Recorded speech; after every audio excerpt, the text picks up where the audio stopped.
Week 16 of the NFL season is upon us, and last week it did much better. 12-4. Definitely could have done better, of course, but can't get them all right. But let me know what you think down in the comments as well. Make sure to like, comment, share, all that crap, and let's get to the games of the week. Starting off with Denver versus the Chargers. The Chargers with an absolutely demoralizing effort in the second half. Denver benefiting from a couple of key mistakes from the Indianapolis Colts. That was just absolutely pathetic. The Broncos are probably going to win this game. I mean, the Chargers look good. Have looked good for most of the year, but their offensive line has kind of been faltering away, even though they still have the likes of Rashawn Slater on one side and Joe Alt on the other. So they have some good pieces on the offensive line, but they just have not been able to hold up. Plus, it doesn't help that Justin Herbert has not been healthy. Even though Denver can't really run the ball consistently, they should be able to win this game. Bo Nix didn't have the greatest game last week, but he still had enough touchdowns. And again, like I said, the Colts certainly helped out with the whole Jonathan Taylor fumbling the ball right before the goal line. And one of the worst throws you'll ever see from Adonai Mitchell that led to a pick six. But it should be an interesting game, but Chargers keep finding ways to lose. I mean, they were just outright beaten last week against Tampa Bay in the second half. It looked like they were well in control about 2.5 quarters through, but then comes the middle of the third, and Mike Evans comes alive, and they just had no answer for him. Courtland Sutton's a good bet for Denver to get a touchdown or two this week. I don't know what's going to happen on the ground. That's a pick and choose what you want each week, but Denver should win this game, even though it's in LA, by the score of 24-21. That defense for Denver should be well enough in hand, especially if Justin Herbert is hobbled once again. They should be able to get after him and win the game. Next, Houston versus Kansas City. Right now, it's unsure if Patrick Mahomes is going to play. My bet is that he doesn't, but even then, I still think the Chiefs beat the. Still think they beat Houston.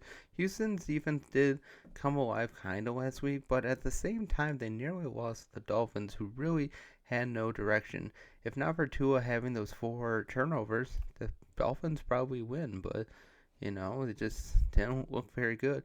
Even with Nico Collins there, it's still CJ Stroud still struggles out there. I mean, he had somewhat of a decent game last week, but again, I think he had 200 passing yards. He had 2 touchdowns. But again, it's like, for a guy that was supposed to really light it up in his second year, he just has not done so. Absolutely not. Sure, it doesn't help that Stephon Diggs is not out there, but come on. Nico Collins is your go-to threat. And even still, all you can muster with Nico was 4 receptions for 17 yards and 2 touchdowns.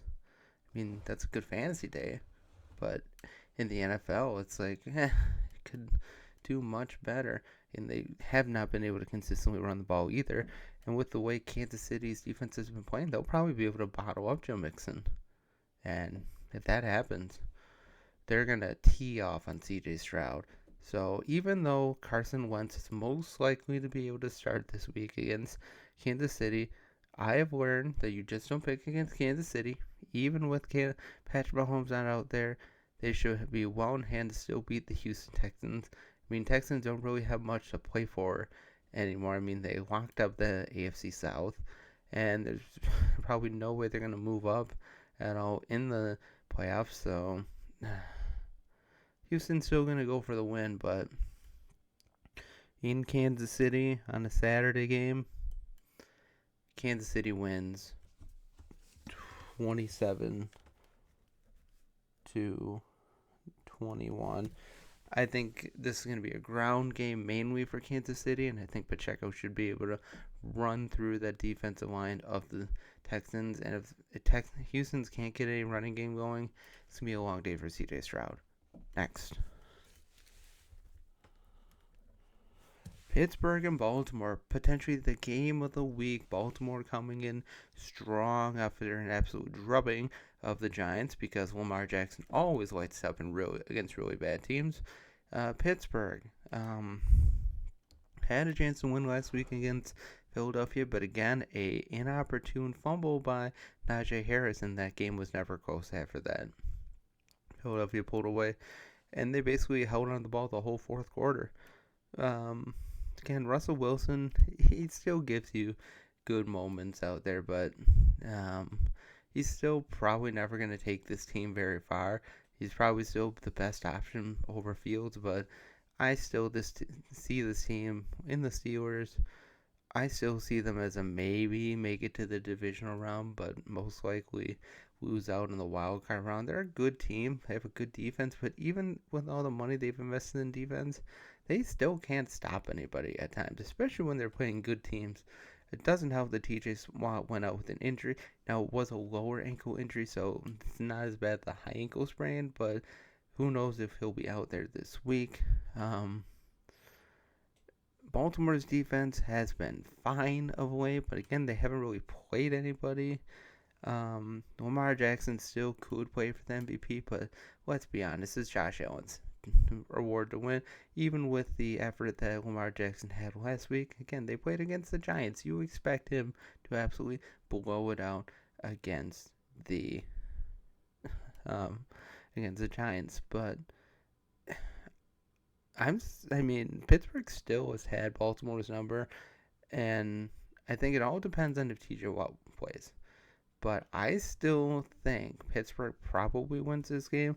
But for this time, because of the way Lamar Jackson has been playing, Baltimore finally gets off the schneid and finally beats the Steelers by a score of 35-27. Should be a close game for the most part, but if Pittsburgh can't get that running game going again, I lean toward Baltimore, but I'm not that convinced that Baltimore will win. I just think with the way they've been playing, they've been playing better of late than the Steelers. I'll give it to Baltimore. Next, Giants versus Atlanta. Now, this game is interesting because the Giants are just terrible, absolutely terrible. And even though Malik Neighbors had a pretty decent game last week, they were still woefully inadequate to face the Baltimore Ravens. Atlanta winning last week, but again, they played against the Raiders, and the fact that they couldn't score more than 50 points against the Raiders is kind of concerning.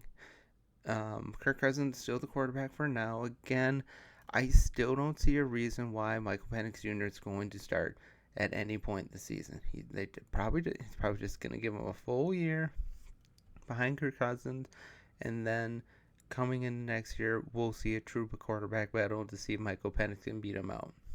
If Michael Penix can't beat Kirk Cousins out next year, then you start to wonder if he's really the next best thing for the Atlanta Falcons. But Bijan Robinson still came alive once again last night against the Raiders. He's just been on fire. He's really come out this year, especially over the last couple weeks.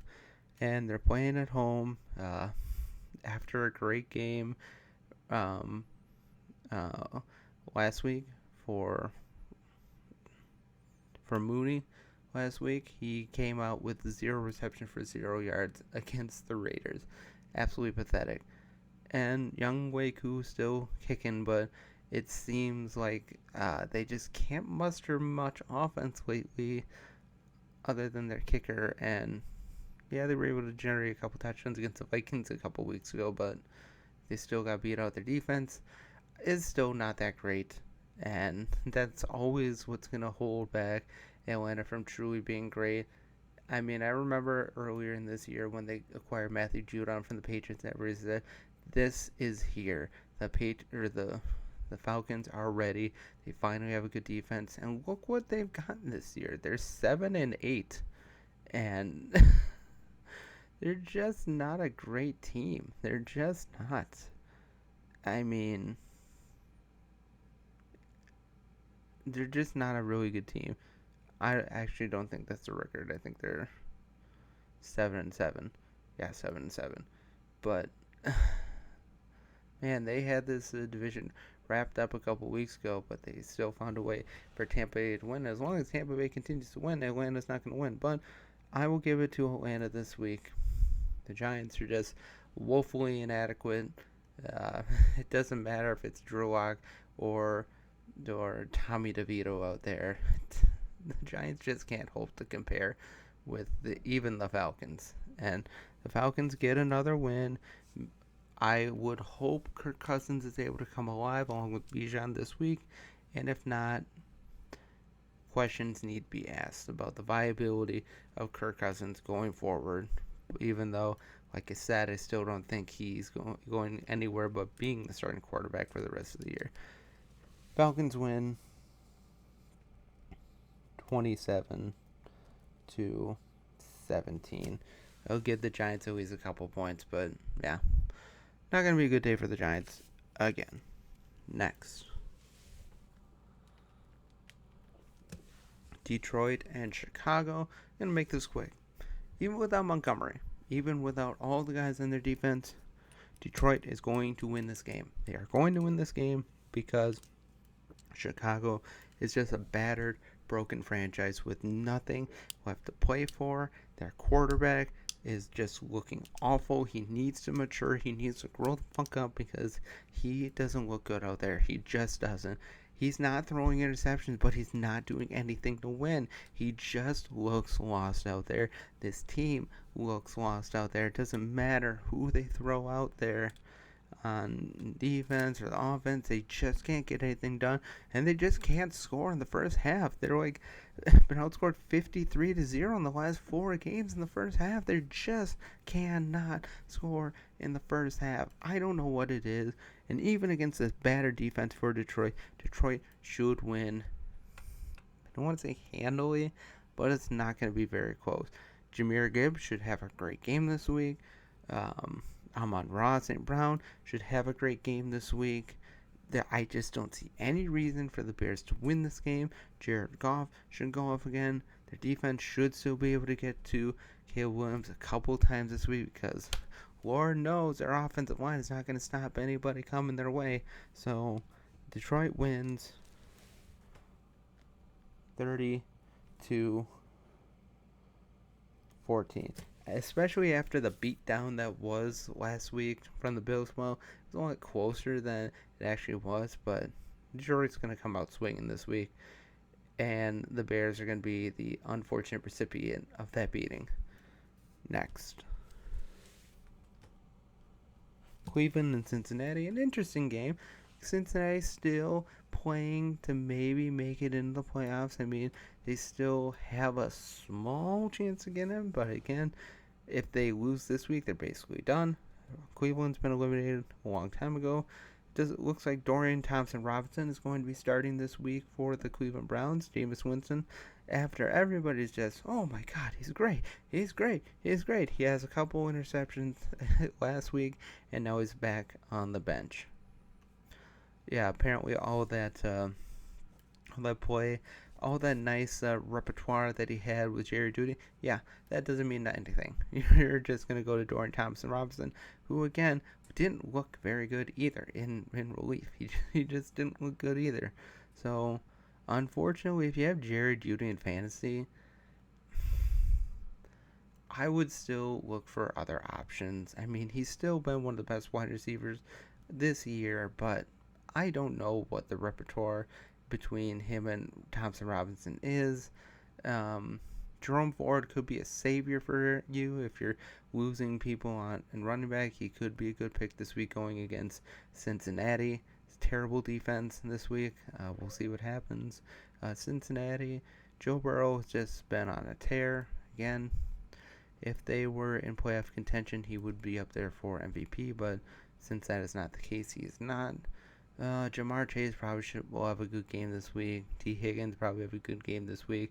Chase Brown has been a number one running back in every sense of the word, being able to run and catch and block as well. I don't think this game is going to be particularly close. Even though these two teams play each other really close, I think Cincinnati wins 35-24. I'll give Cleveland a decent chance to win if they can establish a run with Jerome Ford, but if they cannot, lights out for Cleveland once again.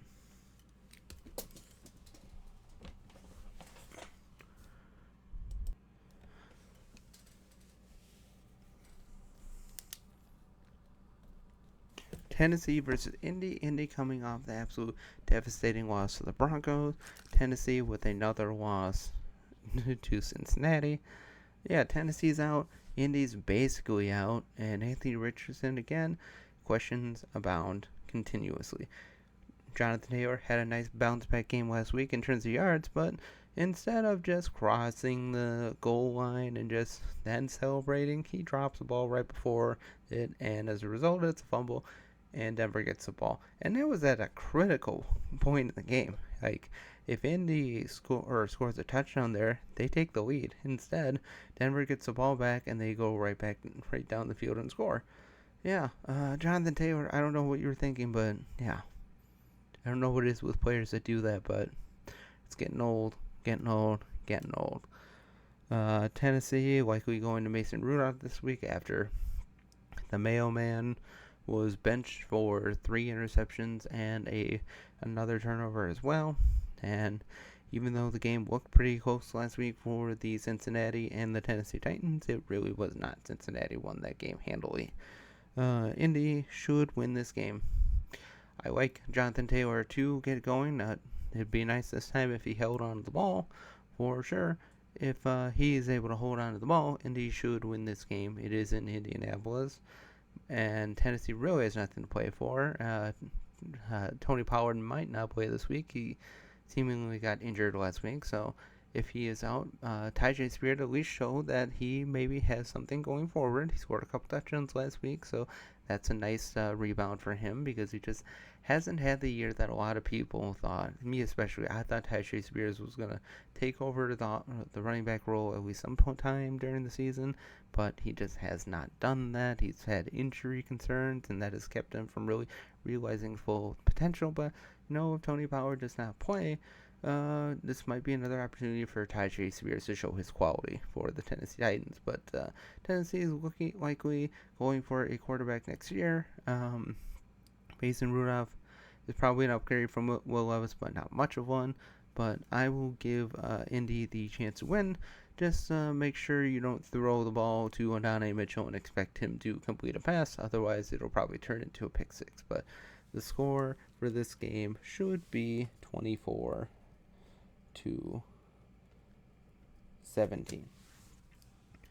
Next. The Rams versus the Jets. The Rams coming off a big win against San Francisco, even though it was a very unwatchable game.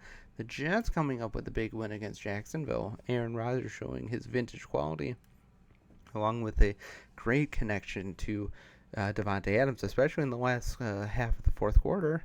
Davante Adams actually exploded for nearly 200 yards and 2 touchdowns. He was on fire in the end, but it helps when you're playing a defense like the Jacksonville Jaguars. But the Rams should win this game. I would think handily. Puka Nacua should go off this week. Cooper Kupp has a chance to have a really good game. Kieran Williams should be able to get through that battered defensive line of the Jets. The Jets got a nice win last week, but I don't see one coming this week. The Rams should win. Their defense has been playing much better of late. And as long as that defense keeps playing well and the offense keeps humming along, the Rams are going to be a dangerous threat in the playoffs. And if you're a Seahawks fan, you're really hoping the Jets pull one out. But sadly for you, I don't think that's going to happen. The Rams win 27-14. The Rams should be able to get after Aaron Rodgers and should be able to minimize Davante Adams for the most part. Next.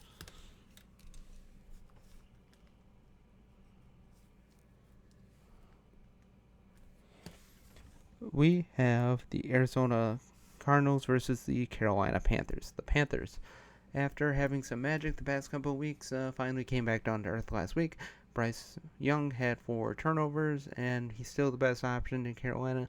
Will probably be their quarterback next year as well. But yeah, they had a chance to win. They really did. I mean, at the end of that first half, Dallas fumbles. The Carolina Panthers get an 84-yard bomb to Jake Hoger, and it's 10-7. New game, brand new game.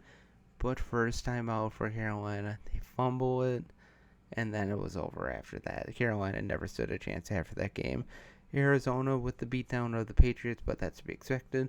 James Conner had a great game. Expect him to have a nice bounce back game this week as well.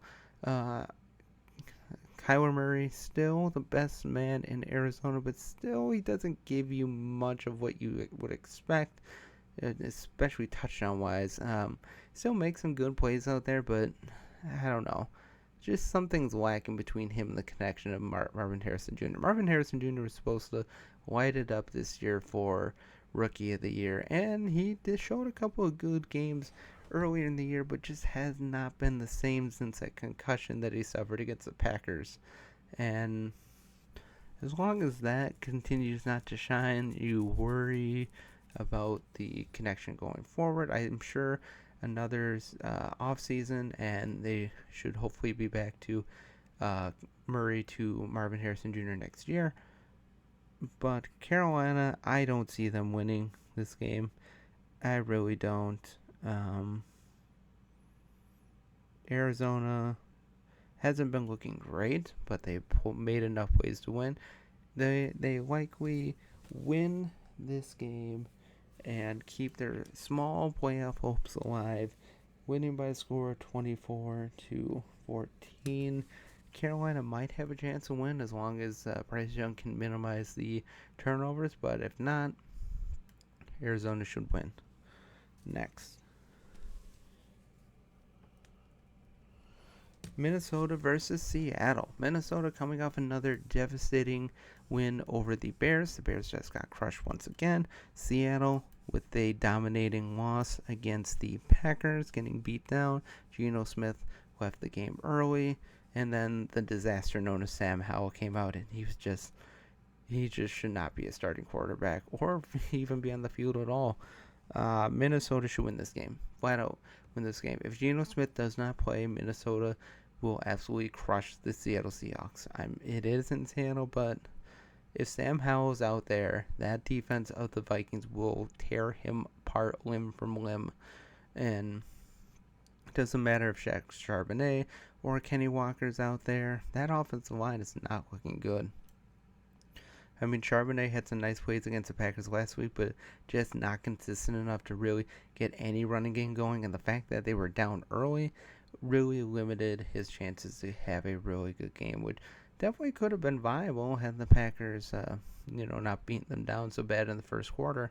But it was basically all catch-up mode last week, and the Packers sure did try to keep the Seattle Seahawks in the game.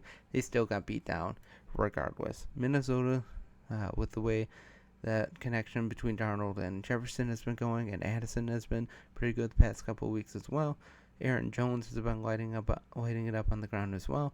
It's going to be a complete team effort in this one. Minnesota wins 35-21.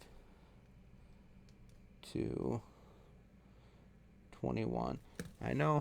You Seahawks fans last week said, there's no way the Packers are going to get to 30, but this week, if Sam Howell is playing, Vikings are going to get to 35 and probably more. Next, New England versus Buffalo. Buffalo with a big win over Detroit. New England with the loss to the Arizona Cardinals. This is Buffalo's game to win. With the way the defense for the Patriots has played all year, the Buffalo Bills are probably going to light it up again once again. Josh Allen's probably going to have another MVP-type performance. James Cook should at least have a couple touchdowns on the ground. Maybe Ty Johnson can keep his production going as well. Maybe Amari Cooper, hopefully he can get back into some action this week. The defense, yes, they were bad. They've been better, but hopefully Taylor Rapp and Russell Douglas are able to make an appearance again. But last week, early on in the game, that defensive line established something for sure. And if Buffalo can establish that offense or defensive line again this week, it's not going to be a good day to be a Patriot. No, Buffalo wins this game 31 to 17. I'll give Buffalo. I'll give New England. No, I'm not going to give them a chance now. Even plus, it's in Buffalo as well. Buffalo needs to keep winning to keep playing for that potential #1 seed, and they're going to keep up the winning. Next.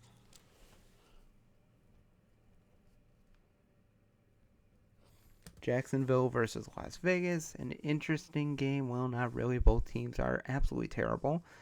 Las Vegas will have a much better chance if Aiden O'Connell is out there over Desmond Ridder for sure. Brock Bowers just kind of suffering there. Brock Bowers needs a good quarterback there to really optimize his potential, because what he's shown this year, even with all the quarterbacks he's played with, he's looked fantastic.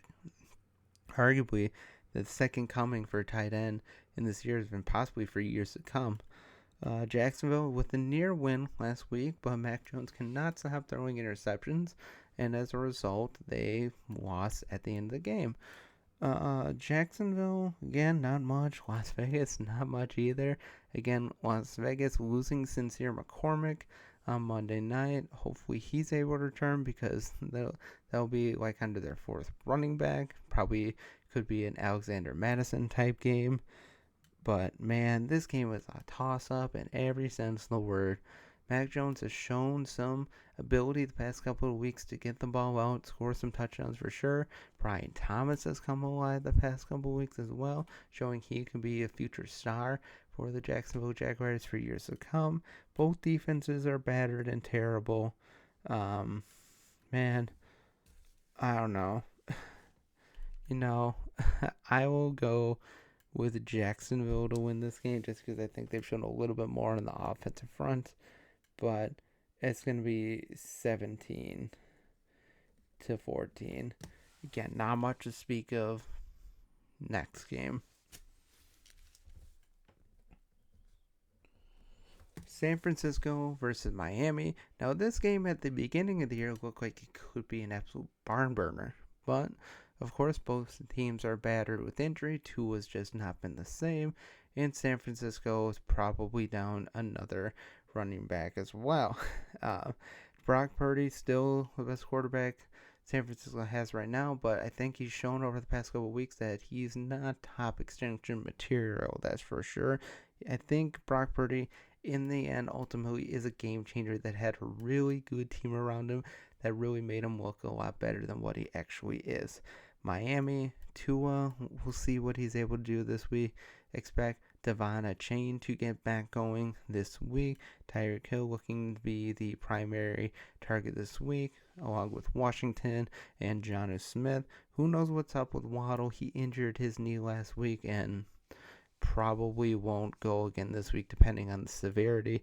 Both defenses have been better of late, but still Miami kind of got torched last week against Houston, and mainly because they just got burned because Tua kept turning the ball over. It's in Miami, and San Francisco still has a small chance to make the playoffs. Miami is basically eliminated, although I guess they still have a small chance at 6-8. But man, I don't like either of these teams in this game.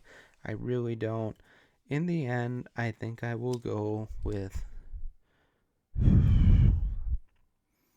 Miami. It's a toss-up, 27 to 24. I don't like either teams. I reserve the right to change come Sunday, but man, this game is a true toss-up once again. Next. And last but not least, our last game of the week, we have Tampa Bay versus Dallas. Dallas with the big win over Carolina. Again, holding on to that small chance at a playoff berth. Tampa Bay looking strong. It's the division leader in the NFC South. That connection between Mike Evans and Baker Mayfield has been unreal the last couple weeks. Bucky Irving after seemingly maybe being not able to play with the back injury, came out strong, came out rushing really hard last week. Dallas, Cooper Rush has been pretty darn good past couple weeks. CeeDee Lamb has been good as well. If you have him in fantasy and you're in the playoffs, CeeDee Lamb could be a really good option for you again out there. I mean, you're starting him anyway, but you know what I mean. He could be really, really good for those that have him. It's in Dallas, but with the way Tampa Bay's been playing, their offense has been on fire. The defense has definitely stepped up the past couple weeks. Dallas has not played well at home. Tampa Bay is going to win this game pretty handily, I think. Maybe not so handily, but I don't think Dallas really stands a chance in this game, to be honest. Tampa Bay wins 30-20. Somewhat close early on, but Tampa Bay is going to press their advantage with that Mayfield to Mike Evans connection. And yeah, Tampa Bay wins and continues to solidify their lead in the NFC South. And those are my picks for the week. Let me know what you think down below. Future videos coming on the next couple days for Packers, Saints, and Eagles and Commies. So watch out for those. Again, comment, subscribe, share, comment, all of that. Let me know what you think down below. Let me know if I did your team's justice. If you're not a Packer fan here, which I know most of you are. But let me know what you think down below. Have a great day, and as always, go Pack Go, and God bless.